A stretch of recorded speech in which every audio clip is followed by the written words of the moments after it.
Well, good evening. Welcome to Bedtime Stories with me, Pastor Michelle. Or you could just call me Michelle or Mitch yeah. And this is my co-anchor or my other co-anchor. This is Roscoe. Roscoe is going to be listening to the story. Okay. And scaring me. That's enough. So, anyway, tonight's story is from Winnie the Pooh, and it's called Orator Owl. So let's get right into it, shall we? Okay. On their way home from a leaf-collecting excursion on a cold, blustery autumn afternoon, Pooh, Rabbit, Piglet, and Eeyore made their way past Owl's house. They could not help but notice the cheerful light glowing in all the windows, a light so warm and so inviting that the chilly group seemed to thaw just looking at it. And so it happened that they soon found themselves warm and cozy in Owl's living room. "Al, thank you for having us in to warm up," said Pooh. "It's actually windy and cold outside." "Well, it's getting on toward winter," Al replied. "Naturally, that means it will only get colder before it gets warmer."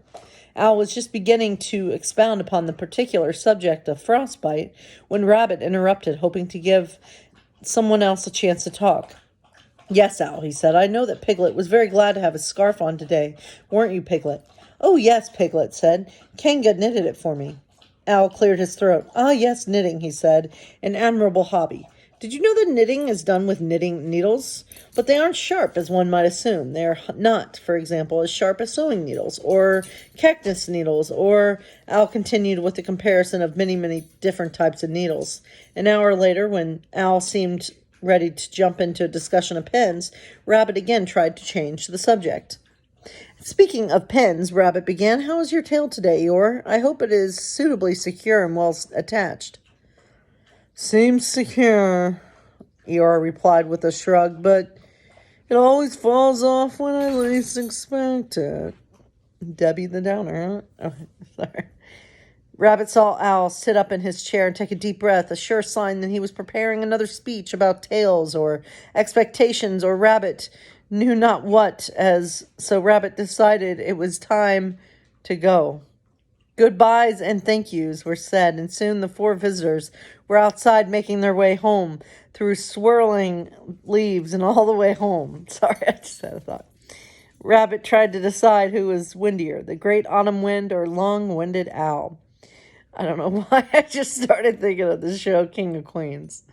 There was this great scene. Man, I think Jerry Stiller died, didn't he? Recently. Where Doug is trying to keep him from talking because or maybe it was Carrie, but I can't remember. And like you can just tell that he's like thinking of a story to tell, just like Rabbit was like trying to keep Al from talking. Anyway, that's a good show if you don't watch it. Do hope you all are doing okay, and find reasons and find ways to find joy. Much love to all of you.